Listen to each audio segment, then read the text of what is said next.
I turned our small shop into millions. And then my husband's family looked at me during the shareholders' meeting and coldly said, "You were just an employee." My mother-in-law Evelyn's words echoed through the conference room like a sentence. 12 years of relentless work reduced to a single statement of invalidation. The most painful part wasn't hearing it from my mother-in-law. Her microaggressions against the Brazilian who married her son no longer surprised me. The real blow was seeing Michael, my husband, lower his eyes and remain silent, aligning himself with the Miller family against me. No one in that meeting room that day imagined that I had a plan B, not even Michael. But to understand how we got there, we need to go back to the beginning. I landed in Denver in 2011 with a marketing degree, $2,000 in savings, and an English that still carried a strong São Paulo accent. It wasn't exactly the American dream I had imagined, but it was a start. Miller's Crafts was the third place I dropped off my resume that cold October week. A small arts and crafts store with dusty shelves and products that looked frozen in the 90s. The cobwebs in the corners of the windows told the story of a business in its slow twilight. Robert Miller, an older man with a gray beard and kind eyes, interviewed me personally. "We don't have much traffic," he explained with a tired sigh, "but I need someone to cover the afternoon shifts while I handle the accounting. My son Michael manages the mornings." I accepted on the spot. Any start was better than none. In the first few weeks, while organizing inventory and attending to the few customers, I observed everything with marketing eyes. The location was excellent, close, to a residential neighborhood full of creative families. The products were high quality, but the presentation was outdated, and there was absolutely no online presence. Not even a Facebook page in 2011, Michael was different from his father. Where Robert seemed resigned to the decline of the family business, Michael showed flashes of unfulfilled ambition.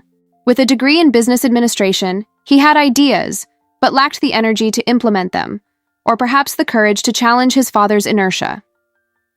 "Can I make a few suggestions?" I asked him after a month, showing a draft of how to rearrange the storefront using basic visual merchandising concepts I had learned in college. Michael seemed surprised by my initiative, but nodded. "My father doesn't like change much," he warned, while examining my sketches. "Then we won't call it change," I replied with a smile. "We'll call it a strategic update." That night, after closing, we reorganized the entire storefront, highlighting the most colorful handmade products. The next day, sales increased by 30%. It was the first of many small miracles we would accomplish together. Within 3 months, Michael and I were going out after work. In 6, I had already implemented a Facebook page and a basic email marketing system that brought old customers back to the store. In a year, we started selling online. And in 2 years, I was walking down the aisle of the small chapel where Robert married me and his son. Marriage accelerated my ideas for the business. Now, as an official part of the family, I proposed a complete reinvention of Miller's Crafts. One night, I presented Michael and Robert with a detailed plan, including financial projections, market analysis, and a new branding concept. "We have to stop competing with big department stores and create an experience," I explained. "Craft workshops, personalized kits, an online community. People don't just want to buy supplies, they want to connect, learn, and create memories." Robert frowned as he looked at the spreadsheets. "That would require investment. We don't have the capital for that." "Actually," I replied, "I calculated that we can implement this gradually, reinvesting the profits. In 2 years, we'll recover the initial investment. In 3, we'll double our revenue." What I didn't mention was that I had already been working on these ideas for months, or that I spent countless late nights learning about SEO, content marketing, and e-commerce while Michael slept beside me. Surprisingly, it was Evelyn, my mother-in-law, who resisted the most. "This store has supported our family for 30 years just the way it is," she argued during a Sunday dinner. "We don't need foreign ideas to run an American business." The comment stung, but I swallowed my response. Robert, who rarely contradicted his wife, surprised everyone. "Let's give Carolina's ideas a chance. What we've been doing clearly isn't working." The first 6 months were brutal. I worked 7 days a week, transforming the physical store while building its online presence. Michael focused on financial and operational management, while I led marketing and product development initiatives. I created our first private label line, Make with Love Craft Kits, which went viral when local influencers started sharing their projects. Each kit told a story, blending elements of American culture with subtle touches of Brazilian aesthetics. By the end of the first year after the reinvention, our sales had tripled. The small store that once struggled to pay its bills now had a waiting list for weekend workshops and daily online shipments nationwide. We hired 4 full-time employees, and I personally trained each one of them. "You really transformed this place," Robert commented in a rare moment of explicit approval. At the time, I took it as recognition. Now I realized there was an underlying message. I had transformed the place, but the place wasn't mine. With our growing success, I convinced Michael and Robert to open a second store in a high-end shopping mall in the neighboring city. It was a risky but calculated investment. I had studied the demographics, analyzed customer traffic, and personally negotiated better lease terms with the mall owner. On the day of the second store's grand opening, I noticed something that should have been a warning. While I ran around handling 1,000 details, the Miller family posed for pictures with local journalists. In one of the photos, which was later published in the city newspaper, I was literally cropped out of the image.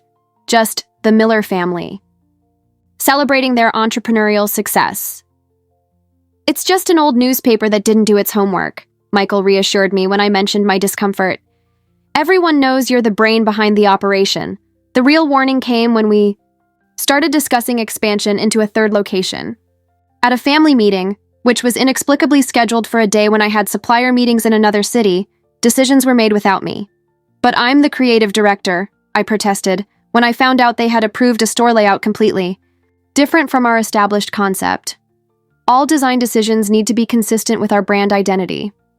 "Technically," Evelyn interrupted, "you don't have an official title, and Robert and Michael are the registered owners." It was the first time someone had explicitly stated that I wasn't considered an owner of the business I had revived and expanded. Michael quickly changed the subject, but the seed of doubt had been planted. That night, I called my friend Amanda Rodriguez, a lawyer I had met through the craft workshops. Initially, the consultation was casual, just checking how family businesses were structured in the U.S. Her response unsettled me. "Without clear documentation establishing your stake, the presumption is that you're working for the company, not as its owner," Amanda explained. "Especially if your name isn't on the business registration documents." "Even as a wife?" I asked. "Marriage doesn't automatically give you rights to a business that existed before unless it's documented." "I need your help," I told Amanda. The next day, meeting her for lunch at a cafe far from the store. "I want to understand exactly where I stand legally in this business." Amanda's analysis was methodical and unsettling. With my name missing from the company's ownership documents, no written agreement recognizing my contributions, and no prenuptial agreement addressing the family business, I was in a legally vulnerable position. "But I turned a failing store into a thriving business," I argued. "Doesn't that count for anything?" "Morally, it counts for everything," Amanda replied. "Legally, it's complicated to prove. They can claim you were just doing your job, executing their vision. More out of self-preservation than distrust, I started documenting everything. I created a detailed record of all my contributions from day one. I saved emails, memos, marketing plans, product designs. I began keeping copies of financial reports that clearly showed the correlation between my initiatives and the company's dramatic revenue growth. At the same time, I quietly registered the Make with Love trademark and the designs of our most popular products in my own name. It was a preventive measure suggested by Amanda. "Just to protect your creative work," she explained. At home, I tried bringing up the topic with Michael casually. "I was thinking, now that we're expanding so quickly, maybe we should formalize the company's structure," I suggested over dinner. "Make it clear who's responsible for what, who owns what." Michael chewed his food slowly. "Why complicate things? It's working just fine as it is, isn't it?" "Yes, but what if something happens to your dad, or to you? We need to make sure everything is officially documented. Let's talk about it later," he replied, quickly changing the subject to the new product line we were developing. In the following weeks, I tried twice more to start this conversation. Both times, Michael dodged it. I also started noticing small changes in how the family treated me. Robert, once a quiet ally, now consulted Michael first on decisions that had typically gone straight to me. Evelyn started showing up at the main store more often, questioning my inventory decisions and suggesting layout changes to the carefully designed space I had created. The most surprising blow came when Brian, Michael's brother, who had never shown any interest in the family business, suddenly returned to Denver after years of working in Chicago. "Just visiting," he said. But soon enough, he was sitting in strategy meetings, giving opinions on decisions he didn't fully understand. The real crisis erupted when Miller's Crafts caught the attention of an investor group. 5 years after my arrival, we had expanded to 5 stores across 3 states, with annual revenue exceeding $4 million. Our Make with Love line was selling nationwide through our e-commerce platform, and we had a devoted social media following. Heartland Ventures, an investment group specializing in successful family businesses, initially reached out through my corporate email. They were interested in discussing a potential partnership or acquisition. "This could be exactly what we need to expand nationally," I said, showing Michael the email. "We should at least hear what they have to offer." To my surprise, Michael was extremely enthusiastic, more than I had expected. "We need to set up a family meeting to discuss this," he replied, already grabbing his phone to call his parents. The meeting was scheduled for the following week at Robert and Evelyn's house. When I arrived, I noticed Brian was also there, even though he had supposedly returned to Chicago 2 weeks ago. Something felt off. "Before we respond to the investors," I began, opening my laptop with a prepared presentation, "we need to discuss our vision for the company's future. I've put together some projections and—" "Actually," Robert interrupted, clearing his throat, "we've already had a preliminary conversation with them." I froze. "What do you mean? The email came to me just 3 days ago." "They reached out to me first," Brian explained, with a smile that didn't reach his eyes. "I have some mutual connections with one of their directors." "And why didn't anyone tell me about this?" I asked, feeling a growing sense of alarm. "It all happened very quickly," Michael explained, avoiding eye contact. "And you were busy with the summer collection launch." The conversation that followed was surreal. Apparently, during a lunch I hadn't been invited to, the Miller family had already discussed a preliminary buyout offer that valued the company at $12 million. The money would be split between Robert, Michael, and, to my absolute shock, Brian. "Wait," I interrupted as they discussed how they planned to invest the proceeds. "What do you mean, split between the 3 of you? What about me?" An awkward silence filled the room. Michael started to say something, but Evelyn cut him off. "Carolina, dear," she said in a falsely sweet voice, "of course you will be generously compensated for your work. We were thinking of a substantial bonus." "A bonus?" I repeated, incredulous. "We're talking about the company I practically built from the ground up over the past 5 years. "That you helped build," Brian corrected. "By working for our family. Business. I'm not just an employee," I protested, my voice now rising. "I'm part of this family. I co-created this success." That was when Evelyn said the words I would never forget. "Sweetheart, you can't forget. You were just an employee. The store has our name, not yours." I looked at Michael, hoping he would defend me, that he would acknowledge my crucial contribution. Instead, he stared down at his shoes. "Michael?" I called, still giving him a chance to do the right thing. "Carol," he finally said, using the nickname that usually calmed me down. "No one is saying you didn't contribute, but legally, the company belongs to the Miller family." "And I'm not a Miller?" I asked, the pain evident in my voice. "You know what he means," Evelyn interjected. "The company existed long before you showed up." "It did," I replied, gathering my things. "And it was dying before I showed up." I walked out of the meeting without looking back, ignoring Michael's calls. Instead of going home, I drove straight to Amanda's office. Fortunately, she was still working. "I need more than just advice now," I said as I entered her office. "I need an action plan." Over the next 3 hours, we laid out my entire situation to Thomas Wilson, a forensic accountant Amanda brought into the conversation. Thomas had worked on multiple business dispute cases and quickly identified my strengths and weaknesses. The good news, he explained, is that you have substantial documentation of your contributions. The bad news is that without your name on the company's official documents, we're in for a tough battle. What about the trademark and product designs I registered under my name? I asked. Amanda and Thomas exchanged glances. That, Amanda smiled, is where we have our biggest advantage. Those registrations could be worth gold right now. As I drove to a hotel, not ready to face Michael at home, my phone wouldn't stop ringing. I ignored the calls but checked the messages. Michael, we need to talk.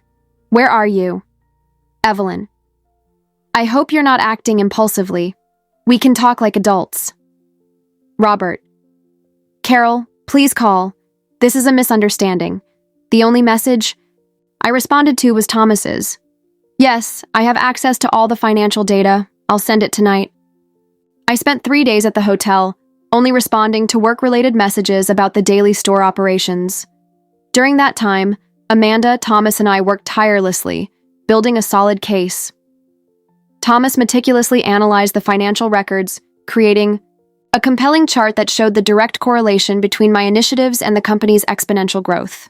Before you arrived, Miller's Crafts was generating $180,000 a year, with only $15,000 in profit, he noted. Now, revenue is at $4.2 million, with $950,000 in annual profit, a 2,300% increase. Amanda, on the other hand, compiled a dossier on intellectual property. Make with Love kits and the other products you developed account for 68% of current revenue, she explained, and all of them are registered under your personal name. On the 4th day, Michael showed up at the hotel. His face bore clear signs of sleepless nights. Can we talk? He asked when I opened the door. Everyone's worried. You haven't shown up at the store. You're not answering calls. I'm busy protecting my future, I replied, letting him in. Since it's obvious, no one else will. Michael sat on the edge of the bed, running his hands through his hair. This is being blown out of proportion. No one said you wouldn't get anything from the sale. A bonus, Michael? After everything I built? What did you expect? This business has been in our family for decades. And for the past 5 years, who was there every day, turning it from a failing shop into a multi-million-dollar brand? Who developed the products that now account for 70% of the revenue? Who created the entire digital presence, the entire new brand identity? He let out a deep sigh. What exactly do you want? Recognition for what is rightfully mine, I answered. Simply, 50% of the company, Michael nearly choked. 50, Carol, be reasonable. My dad founded this business before I was even born, and he was about to shut it down when I arrived. Tell your family I have a formal proposal. They can hear me out now, or we can do this the hard way. The hard way? He asked, his expression shifting from regret to concern. The meeting with the investors is scheduled for Monday, correct? I asked, though I already knew the answer. I suggest everyone be there, including Brian, since apparently he's now part of the business he never wanted. As soon as Michael left, I called Amanda. They took the bait, confirmed the meeting with Heartland for tomorrow, before the official one on Monday. The next morning, Amanda and I met with David Harrington and Jennifer Lee from Heartland Ventures at their hotel. Contrary to what Brian had claimed, this was actually their first substantive meeting with anyone connected to Miller's Crafts. The previous contacts had only been preliminary inquiries. I appreciate the transparency, David said after I explained the situation. Unfortunately, this kind of family dispute isn't uncommon in the businesses we invest in. I'm not here to devalue the company, I clarified.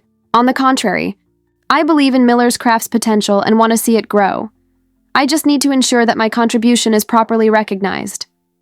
Jennifer flipped through the dossier we had prepared. These numbers are impressive, she commented, especially the expansion of e-commerce and the development of the private label line, which, by the way, is registered in my name, I added, handing them copies of the trademark certificates and copyright registrations for the designs, as are all the online tutorials, website content, and workshop manuals. David and Jennifer exchanged meaningful glances.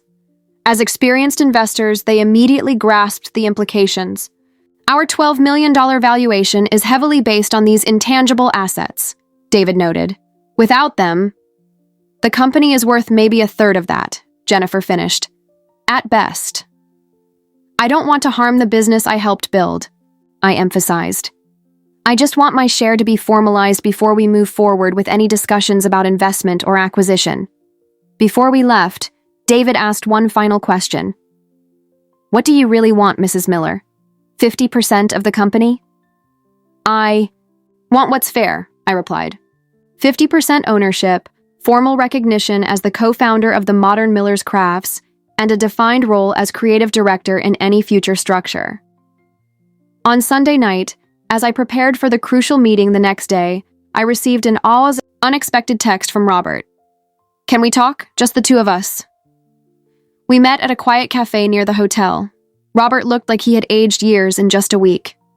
Carol, he began, using the nickname he rarely used, I want you to know that not all of us see things the same way. But you let it happen, I replied, not with hostility, just stating a fact. I did, he admitted, staring into his coffee cup. Evelyn and Brian were persistent, and I've always been weak when it comes to family conflicts. And Michael? Robert hesitated. Michael is caught in the middle. He loves you, but family is family, I finished for him. Your family? Too, he said, surprising me, at least to me. Monday arrived, and with it, the moment of truth. I carefully chose my outfit.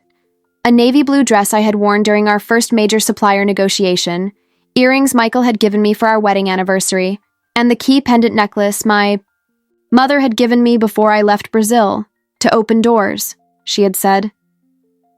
The conference room at Miller's Crafts headquarters was set up to impress. Evelyn had even replaced the previous day's flowers with a more elaborate arrangement. Everyone was already present when I arrived, exactly 5 minutes before the scheduled time. Robert, Evelyn, Michael, Brian, and Thomas, whose presence Evelyn clearly hadn't expected, judging by her expression. I thought this was a family meeting with the investors, Evelyn remarked, eyeing Thomas. It's a business meeting, I calmly corrected. And Thomas is my financial advisor.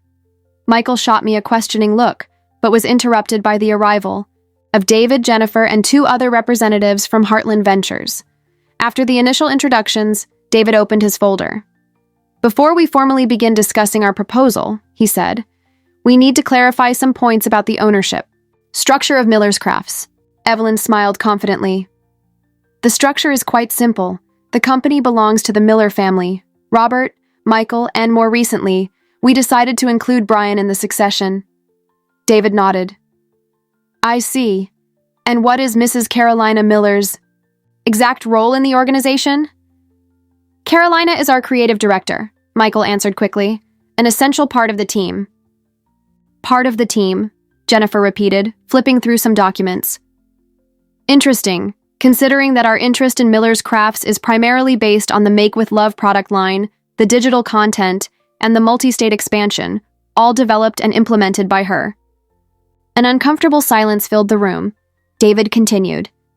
In our preliminary analysis, we estimate that approximately 70% of the company's current value is directly tied to intangible assets created by Mrs. Miller, which she created while working for Miller's Crafts, Brian interjected irritably. Correct, I agreed, speaking for the first time.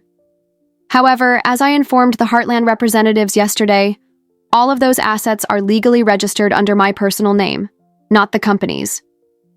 The sound of folders being flipped open filled the room as the Millers scrambled to verify this information in the documents before them. That's impossible, Evelyn declared. You can't just... She can, Thomas interrupted smoothly, sliding copies of the trademark and copyright registrations across the table. And she did. Completely legal. Michael was the first to fully grasp the implications. You registered everything in your name? When? Gradually over the past 3 years, I replied calmly. At first as a precaution, then as a necessity, when I realized how my contributions were being perceived. David Harrington cleared his throat discreetly. Our $12 million acquisition proposal assumes that all intellectual assets are part of the package. If these belong separately to Mrs. Miller, the offer would have to be renegotiated, Jennifer finished, substantially. This is ridiculous, Brian protested, slamming his hand on the table. It's practically blackmail.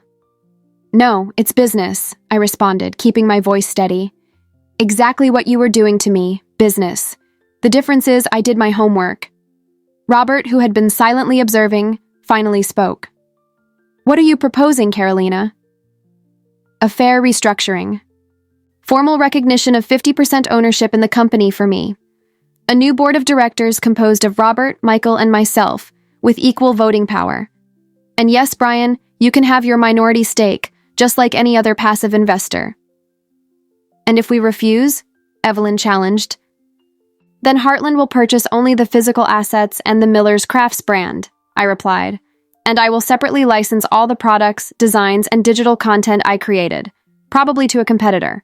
You'll keep the name, I'll keep the essence. That would destroy the company, Michael said quietly, exactly like you were about to destroy my future. A tense silence filled the room.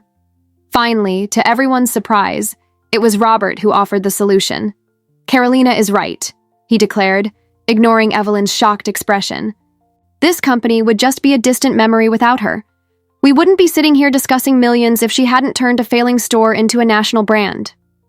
Turning to the investors, he continued, we need time to discuss and restructure our internal organization. Can we reschedule this meeting for next week? 3 days of intense negotiations later, we reached an agreement. Not only did I receive my 50% ownership in the company, but I also secured the title of CEO, while Michael took over as COO. Robert remained chairman of the board, and Evelyn and Brian received minority shares with no decision-making power. More important than the financial agreement was the name change I insisted on before finalizing the deal with Heartland, from Miller's Crafts to Miller & Santos Crafts, recognizing both the family legacy and my Brazilian roots. 6 months later, with Heartland's strategic investment, we expanded into 10 states. Within a year, we launched our first international store in São Paulo, where my journey had begun. At the grand opening, surprisingly, it was Evelyn who proposed a toast. To Carolina, who taught us that family isn't just who we're born with, but who we build with. Looking back, I realized that my plan B wasn't just about protecting my financial rights. It was about demanding respect and recognition for what I built. About proving that a Brazilian immigrant with determination and vision can transform not just a business, but an entire family dynamic. As I now tell the entrepreneurs who seek my mentorship, always have a plan B. Not because you expect plan A to fail, but because you deserve to be valued for what you build.